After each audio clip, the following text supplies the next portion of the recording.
Dios les bendiga a todos. Gracias por conectarse con nosotros, la Iglesia La Hermosa. Mi nombre es Daniel Feliciano y a través de estos medios tecnológicos queremos hacer llegar a ustedes palabra del Señor. En estos momentos vamos a estar estudiando una de las parábolas más célebres de nuestro Señor Jesucristo. La parábola de la oveja perdida. Y se encuentra en el capítulo 15 del libro de Lucas y es un capítulo muy importante en términos de el estudio de las parábolas de Jesús, pues ahí están una trilogía de parábolas muy importantes que nuestro Señor Jesucristo presenta no solamente a los que estuvieron presentes escuchándolas personalmente, sino también para nosotros, la iglesia de todos los tiempos. La parábola de la oveja perdida la encontramos, como dijimos, en el capítulo 15 del libro de Lucas, versos del 1 al 7. Y lee la palabra del Señor de la siguiente manera. Se acercaron a Jesús todos los publicanos y pecadores para oírle, y los fariseos y los escribas murmuraban, diciendo: Este a los pecadores recibe y con ellos come. Entonces él les refirió esta parábola diciendo: ¿Qué hombre de vosotros, teniendo 100 ovejas, si pierde una de ellas, no deja las 99 en el desierto y va tras la que se perdió hasta encontrarla? Y cuando la encuentra, la pone sobre sus hombros gozoso. Y al llegar a casa, reúne a sus amigos y vecinos diciéndoles: gozaos conmigo, porque he encontrado mi oveja que se había perdido. Os digo que así habrá más gozo en el cielo por un pecador que se arrepiente, que por 99 justos que no necesitan arrepentimiento. Dios bendiga su hermosa y bendita palabra en nuestras vidas. En este capítulo 15 del Evangelio de Lucas se presenta una trilogía de parábolas de cosas perdidas, pero que a la larga se encuentran.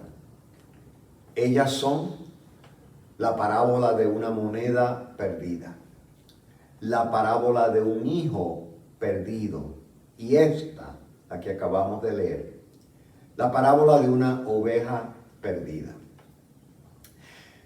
La intención inmediata del Señor es hacerle ver a los que protestan que la salvación no era para los judíos solamente, sino que también era para los gentiles, quienes en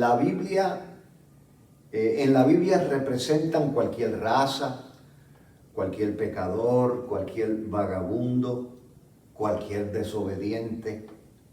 También estos son partícipes y beneficiarios de la gracia y la misericordia del Dios del cielo. Esta parábola de la oveja perdida también aparece en el capítulo 18 de Mateo, pero es en este capítulo 15 del Evangelio de Lucas donde se da la razón de ser de esta parábola y por qué el Señor cuenta esta parábola. Los dos primeros versículos del capítulo son los que nos explican esa razón. Los religiosos del pueblo judío se quejan de que Jesús se junta con publicanos y pecadores. Dos grupos de personas diferentes. Dice la Escritura nuevamente: se acercaron a Jesús todos los publicanos, los pecadores, para oírle. Y los fariseos y los escribas murmuraban diciendo: Este a los pecadores recibe y con ellos come. Así que vamos a ver por unos momentos estos dos grupos, ¿quiénes son? Los publicanos. es el primer grupo de personas que se menciona. Son los que colectan o los que colectaban impuestos y aduanas para el gobierno romano. Al principio, la profesión de colector de impuestos, la profesión de ser publicano, gozó de prestigio, pero con el tiempo, según nos cuentan los historiadores, comenzaron a ocurrir abusos en la colección del dinero. Mientras que Roma le asignaba una cantidad de dinero a los publicanos, muchos de ellos comenzaron a exigir paga mayor de la exigida por el imperio para personalmente embolsarse la diferencia.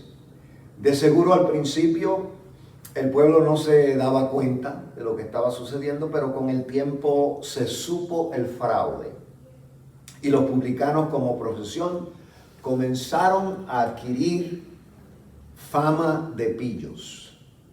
Su mala fama llegó al punto de ser excomulgados de las sinagogas judías, lugar donde se llevaban a cabo las reuniones sociales y religiosas del pueblo judío, y excluidos del trato normal de sus compatriotas judíos si era que el publicano era de la raza judía. Como consecuencia, se les tildaba de ser personas indeseables, y cualquiera que se juntara con ellos se consideraba también persona non grata. Ese era el riesgo que se tomaba nuestro Señor Jesucristo al recibir, juntarse y comer con publicanos. Conocemos un publicano, una historia bíblica de un publicano con el que el Señor se juntó, el Señor lo visitó y cenó con él, llamado Zaqueo. Una historia muy, muy popular y muy conocida en la Biblia. El otro grupo, pecadores, según lo describe Lucas en su Evangelio. ¿Quiénes son los pecadores? Para los judíos, los pecadores eran todo aquel que no fuera judío. Para ellos, todo gentil era automáticamente pecador.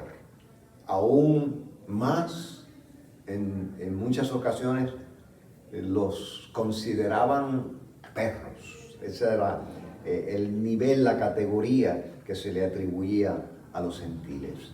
Recordarán ustedes el diálogo que tuvo Jesús con la mujer cananea, en la que el Señor le lanza a aquella mujer gentil un refrán cuando ella pide misericordia y pide ayuda y pide un milagro de nuestro Señor Jesucristo. Jesús le dice: no es justo quitarle el pan de los hijos y darlo a los perrillos.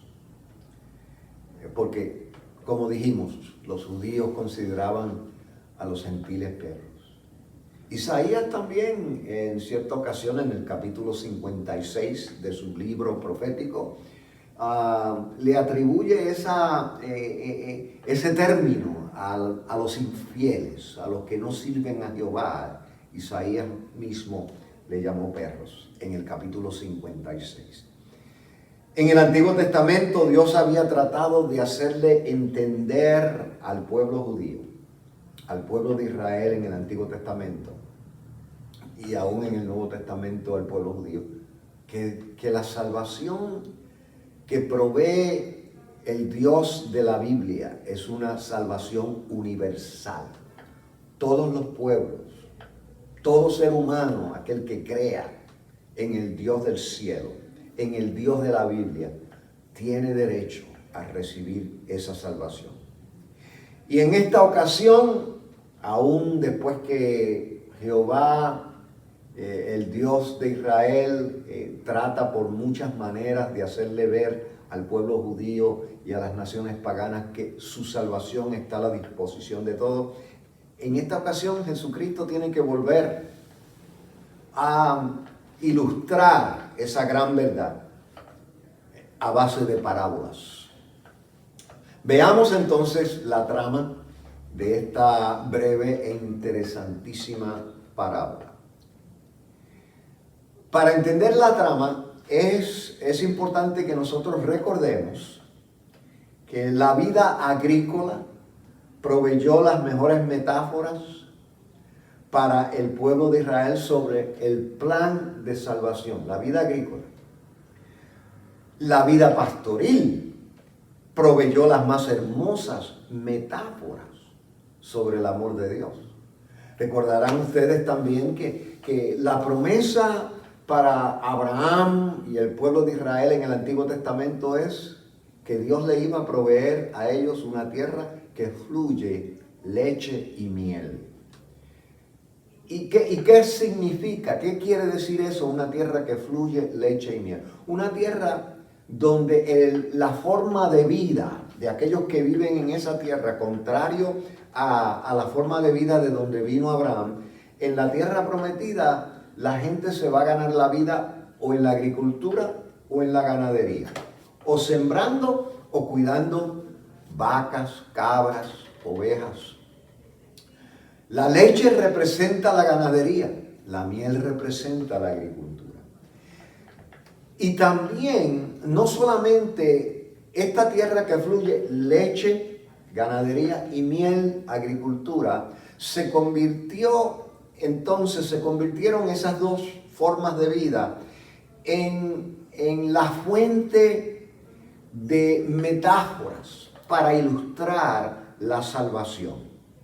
Tenemos muchos ejemplos de cómo la agricultura proveyó metáforas para ilustrar la salvación. Cristo dijo, yo soy la vid verdadera, mi Padre es el labrador. En el Salmo 80 tenemos a un salmista clamando en su oración por la salvación, la restauración de Israel, y usa una metáfora, una imagen metafórica de la agricultura, y pinta a Dios en su oración y en su metáfora como un hombre labrador que plantó una viña, pero esa viña fue destruida, y en su oración dice, oh Dios, vuelve y restaura tu viña.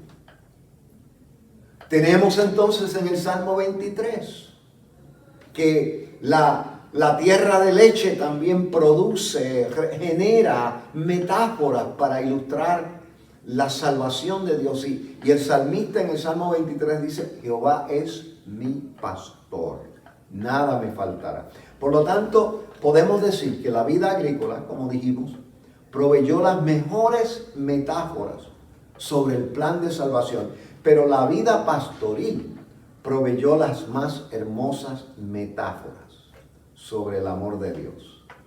Los pastores del Medio Oriente desarrollaban un profundo amor por sus rebaños.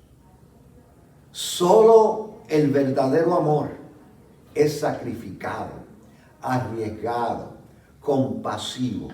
La voluntad de Dios, el Padre, es que el mundo entero se salve, conozca ese amor tan inmenso que Dios nos tiene a nosotros, como el pastor ama sus ovejas. Pero Dios no impone su amor, ni su misericordia, ni su salvación. Es algo que se acepta voluntariamente porque Dios no viola la ley de la libertad, del libre albedrío que tiene el ser humano, que fue dado a nosotros desde el principio de la creación.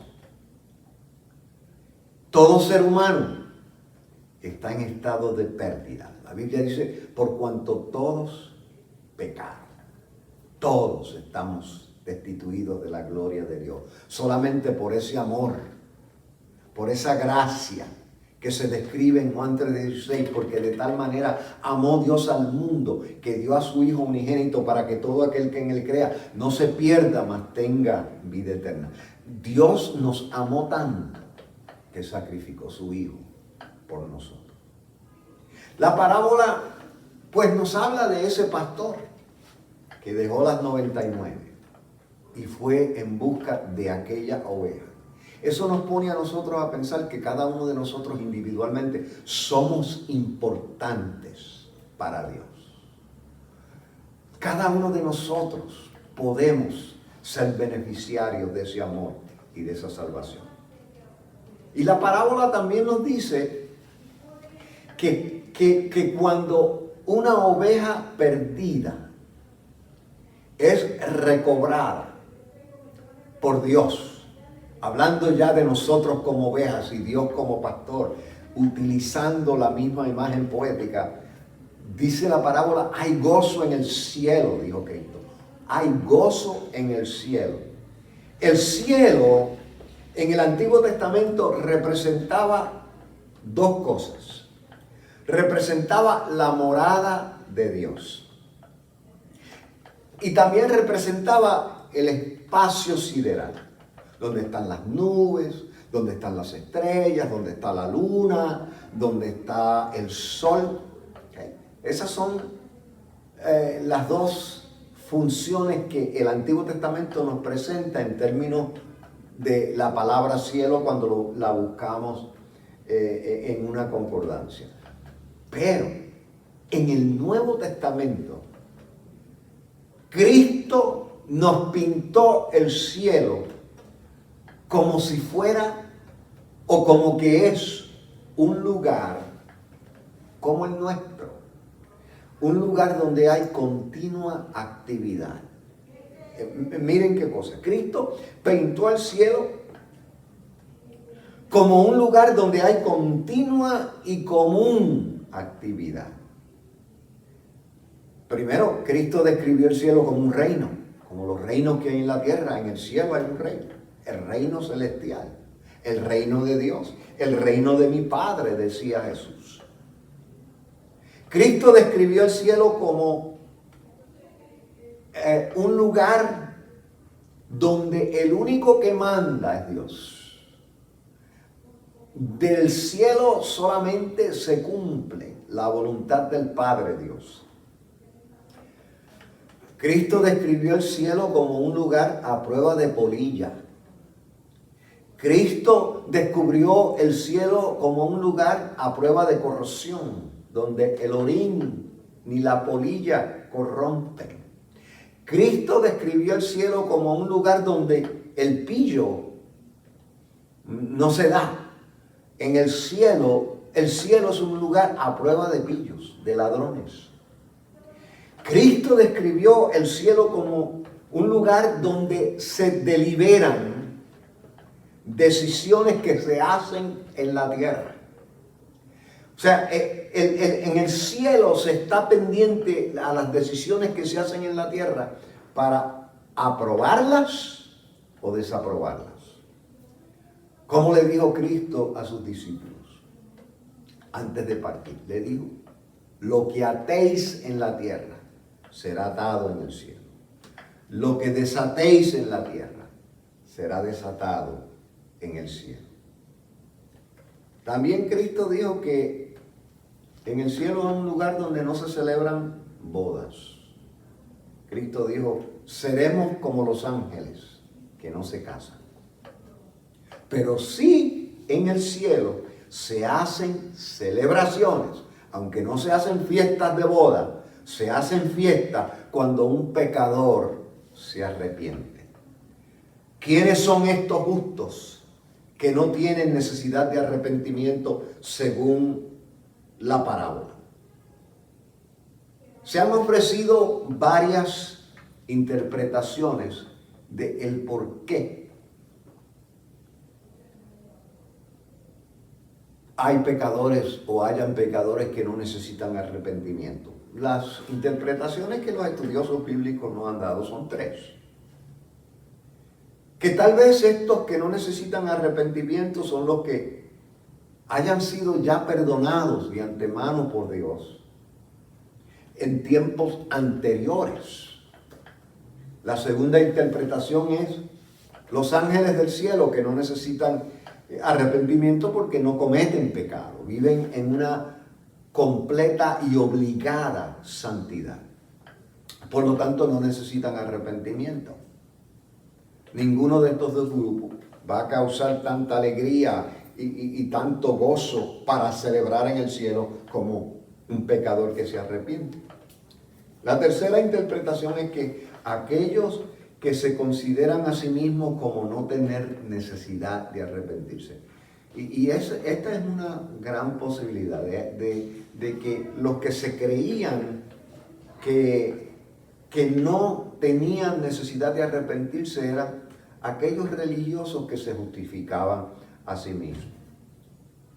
Bien, hay entonces ciertas aplicaciones que nosotros le podemos dar a esta parábola, ciertas aplicaciones espirituales para nosotros hoy en día como el rebaño de Cristo. Primero, todos los perdidos son importantes para Dios. Juan 3:16, porque de tal manera amó Dios al mundo, que dio a su Hijo unigénito, para que todo aquel que en Él crea no se pierda, sino que tenga vida eterna. Cada uno de nosotros individualmente somos importantes para Dios. Si solamente yo hubiese existido en el mundo, Dios hubiese dado su Hijo por mí. Ese es el amor de Dios, esa es la profundidad del amor de Dios. Segundo, el rescate de los perdidos debe ser la mayor razón de regocijo para el creyente y para el pueblo de Dios. Cuando vemos un pecador que tiene un encuentro verdadero con Cristo y viene a sus pies, se arrepiente y Dios lo perdona, lo libera, lo santifica, eso es lo que debe causar el gozo más grande de cualquier iglesia, de cualquier congregación, de cualquier denominación, de cualquier creyente. Tercero, como ovejas no vamos a poder entender el inmenso amor que el pastor de los pastores, Dios, nos tiene, pero lo aceptamos por fe. Su amor es incomparable, su amor es inigualable, su amor es insondable. No hay una fórmula matemática, no hay una fórmula humana que pueda describir a cabalidad el amor de Dios. Esa es la profundidad de su amor, pero lo creemos por fe, lo aceptamos por fe. Y por último, la iglesia. La iglesia de Jesucristo debe tener cuidado en hacer lo que hacían los fariseos y los escribas. Debemos tener mucho cuidado en hacer listas de exclusiones de quienes merecen y quienes no merecen el amor de Dios. Porque no importando el pecado, no importando la condición, cuando el pecado abunda, la gracia de Dios sobreabunda. Que Dios les bendiga a todos y espero que este estudio sea de grande bendición para ustedes. Pero no quiero cerrar sin hacer una oración y un llamado. Si usted es esa oveja perdida, si usted una vez fue del rebaño de Cristo y usted se siente que se fue por un risco, por un barranco, Cristo, el pastor de los pastores, está dispuesto a arriesgarse y a ir directamente a usted para traerle nuevamente al rebaño. Oremos en estos momentos. Señor, te damos gracias por tu amor y tu misericordia, aunque no la podemos entender, pero aceptamos ese amor y esa gracia por fe. Señor, si hay una vida que en estos momentos, Señor, ha escuchado este mensaje, este estudio, y reconoce que se ha descarriado del camino. Señor, sabemos que Jesucristo está dispuesto a tomarle en sus brazos y regresarlo al redil de Cristo. Señor, obra en cada corazón y en cada vida. Y si esa vida está escuchándonos, si esa vida está presente por estos medios tecnológicos, Señor, permite que esa vida dé su corazón a Cristo, para que Cristo le albergue y le traiga nuevamente a sus caminos. Lo pedimos en el nombre de Jesús y te pedimos que tú bendigas y que tú afirmes la fe de todos aquellos que nos están escuchando por estos medios. Lo pedimos todo en el nombre de Jesús, nuestro Señor y Salvador. Amén. Que el Señor les bendiga a todos en estos momentos. Hasta la próxima semana.